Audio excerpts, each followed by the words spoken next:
शिवलिंग क्या है ये नहीं जानेंगे तो कट्टर इस्लामी दुष्प्रचार को कैसे काटेंगे। अश्लीलता फैलाने वालों से निपटने के लिए समझें लिंगम का इतिहास और महत्व। शिवलिंग क्या होता है, इसकी पूजा क्यों की जाती है, भगवान शिव से इसका क्या संबंध है, क्या वेदों में कहीं शिवलिंग का उल्लेख है। आज इन सब सवालों पर चर्चा आवश्यक हो गई है, क्योंकि इस्लामी कट्टरपंथी शिवलिंग को लेकर तरह तरह की भ्रांतियां फैलाकर हिंदू धर्म को बदनाम कर रहे हैं। लेकिन अफसोस ये कि शिवलिंग को लेकर अधिकतर हिंदुओं को ही कुछ खास पता नहीं है। ऐसे ही कुछ लोग हैं जिन्होंने शिवलिंग के बारे में भद्दी बातें लिखी और पोस्ट की, और कुछ लोगों ने तो ऐसा भी कहा, प्राइवेट पार्ट्स की पूजा क्यों कर रहे, प्राइवेट पार्ट्स की पूजा क्यों, लिंगम और योनि की पूजा कर रहे, तुम शर्मगाह की पूजा क्यों, जहन्नुम में लग जा रहे करोड़ों हिंदुओं को। हाँ, दिल्ली विश्वविद्यालय के हिंदू कॉलेज में इतिहास के एसोसिएट प्रोफेसर के पद पर कार्यरत रतन लाल ने फेसबुक पर एक लिंक साझा करते हुए लिखा, यदि यह शिवलिंग है तो लगता है शायद शिव जी का भी खतना कर दिया गया था। साथ ही पोस्ट में चिढ़ाने वाला इमोजी भी लगाया। विरोध के बावजूद ये प्रोफेसर अपने बयान पर कायम हैं और कह रहे हैं कि उन्होंने कुछ गलत नहीं कहा।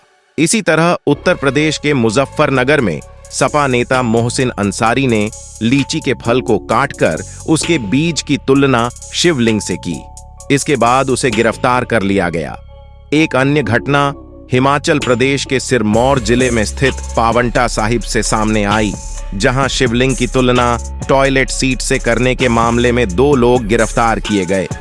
सपा नेता दानिश कुरैशी ने शिवलिंग को लेकर अश्लील बातें की, जिसके बाद गुजरात पुलिस ने उसे गिरफ्तार किया। जब हमें अपने प्रतीकों, देवी देवताओं और पवित्र स्थलों के बारे में अच्छे से पता होगा, फिर कोई हमें भ्रम में नहीं डाल सकता। उससे भी ज्यादा जरूरी है कि आज की युवा पीढ़ी का, आज के बच्चों का ये जानना, ये बताया जाना कि हम हिंदू हैं और हिंदुओं के प्रतीक, चिन्हों व साहित्य का क्या महत्व है, इनमें क्या है।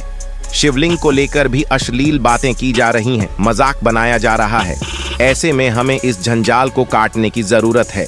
तो आखिर यह शिवलिंग क्या है और कैसे बना, इस बारे में आज हम इस वीडियो के माध्यम से आप तक शिवलिंग से जुड़ी सारी जानकारियां पहुंचाने की कोशिश करेंगे तथा आपको शंकर शिवलिंग की उत्पत्ति के बारे में भी बताएंगे।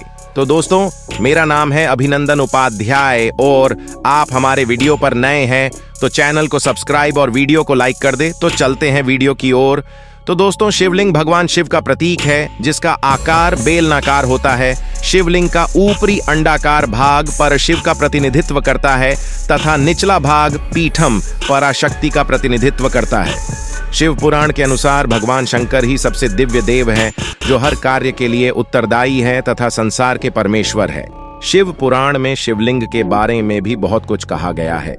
कहा जाता है कि शिवलिंग संपूर्ण ब्राह्मण का प्रतीक है तथा स्कंद पुराण में भी कहा गया है, अनंत आकाश शिवलिंग है और पृथ्वी उसका आधार है।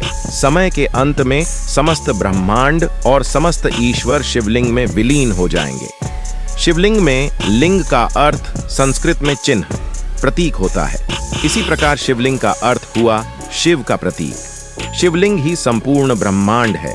शून्य, आकाश, अनंत, ब्रह्मांड और निराकार, परम पुरुष आदि का प्रतीक होने से इसे लिंग कहा गया है।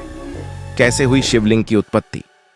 पौराणिक कथा के अनुसार संसार के निर्माण के बाद भगवान विष्णु और ब्रह्मा जी में इस बात को लेकर विवाद हो गया कि दोनों में से कौन शक्तिशाली है, और बात युद्ध तक पहुंच गई।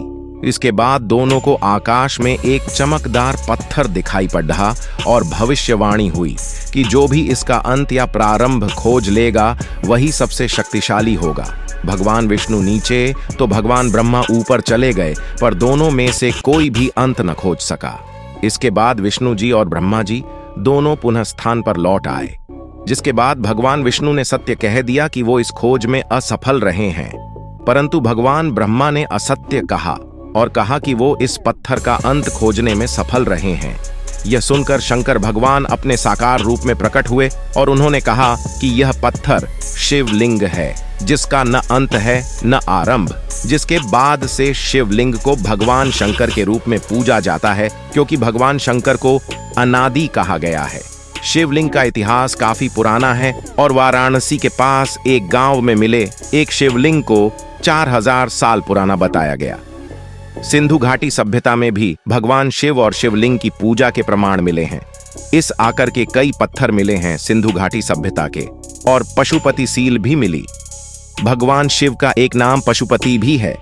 इससे यह भी पता चलता है कि उस समय योग की भी प्रधानता थी। भगवान शिव की पूजा उससे पहले से होती आई है। भारत ही नहीं, दुनिया के कई अन्य हिस्सों में भी खुदाई के दौरान शिवलिंग मिले हैं। रोम में कई ऐसे शिवलिंग मिले हैं जो हजारों साल पुराने हैं। वियतनाम में एक शिवलिंग मिला जिसे 9वीं सदी का बताया गया। इसी तरह यहूदियों द्वारा भी शिवलिंग की पूजा के प्रमाण मिले हैं। कजाकिस्तान में भी इतिहास में भगवान शिव की पूजा के प्रमाण मिले हैं।